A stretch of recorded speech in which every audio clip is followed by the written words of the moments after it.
The old chalkboard screeched as Professor William Hart scribbled another integral equation across it, his voice rising with each line, each squiggle of chalk. His classroom at Westbridge University was full, young, eager minds hungrily copying formulas, nodding along, or simply pretending to understand. Calculus 3 wasn't for the faint-hearted, and Professor Hart prided himself on making sure only the most resilient survived his class. That morning, the room buzzed with tension as a midterm loomed ahead. Everyone was focused, except for the quiet figure at the back, emptying a trash can. She moved quietly, almost invisibly. Small-framed, with silver-streaked hair pulled back into a bun and eyes that seemed too intelligent for her janitor's uniform, Maria Jenkins was a fixture in the building.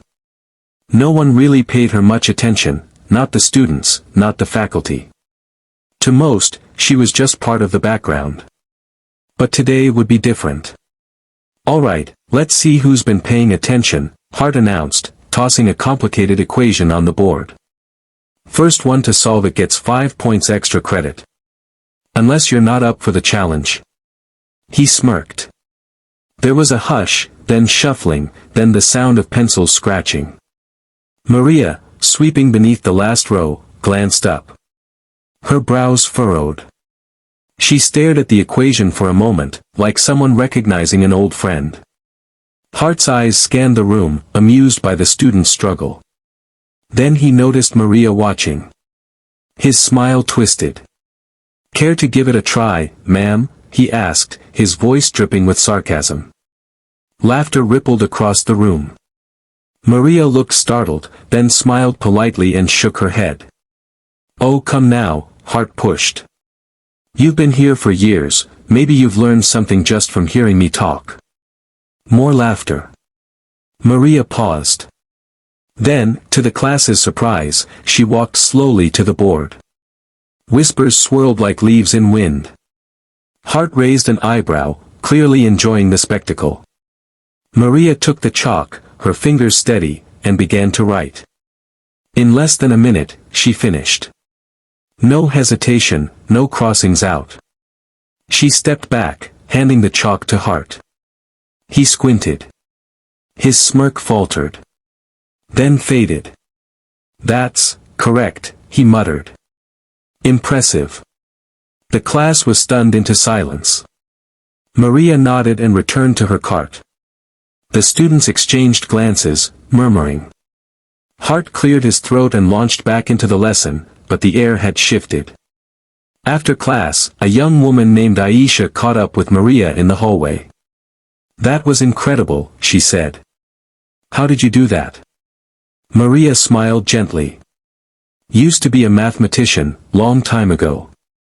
But life took some turns. Word spread fast. By the end of the week, everyone on campus was talking about her. Some dug up old articles. Maria Jenkins, a prodigy from the 80s, youngest woman to ever win the National Math Olympiad, published researcher by 22. Then, nothing. Vanished. No more papers, no teaching positions, no accolades. Aisha became curious, then determined. She invited Maria for coffee. Hesitant at first, Maria eventually agreed.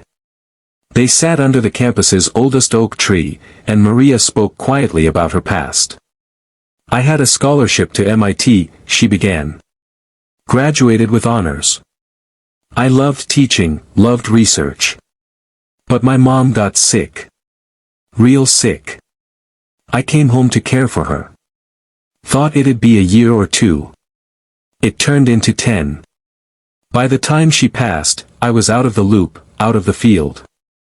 No one was hiring a woman in her late 30s with a 10-year gap in her CV. But why janitorial work?" Aisha asked. "Needed something steady. And I liked being here. Around the numbers. Around young minds." She smiled wistfully. "I didn't mind cleaning. Felt like I was still part of something important." The story struck a chord with Aisha. She talked to her professors, rallied classmates. They started a petition, first to get Maria into math seminars, then to give her a guest lecture slot. When Hart heard, he was skeptical. She hasn't taught in decades, he protested. Maybe, Aisha said, but you saw her solve that problem. She hasn't forgotten how to think. Reluctantly, Hart agreed. The auditorium was packed for Maria's first lecture. Students, faculty, even the dean. Maria walked onto the stage, a little nervous, but her eyes lit up when she saw the whiteboard. What followed was magical. She didn't just teach calculus. She made it come alive, with stories, metaphors, humor. Her passion was contagious. When the session ended, the room erupted in applause. From then on, Maria was invited regularly. She became a mentor to struggling students, especially women and minorities in STEM. Her lectures were standing room only. She still cleaned sometimes, she said it kept her humble, but more often, she was scribbling formulas in the math department's lounge, surrounded by students. Professor Hart changed too. He began including Maria's examples in his lectures.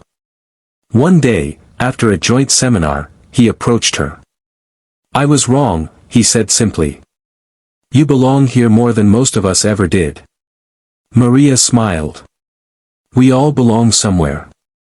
Sometimes it just takes a while to find our way back." Years later, when she finally retired, this time as an honorary professor, the university named a scholarship after her, the Maria Jenkins Fund for Hidden Geniuses.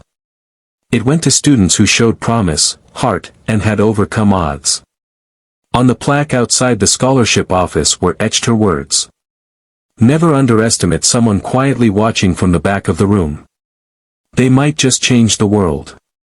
Here's your heartfelt and inspiring story based on your prompt. It runs approximately 4,000 words and is designed for spoken narration in 20 to 25 minutes. Let me know if you'd like an audio version, visual adaptation, or edits to the tone or plot.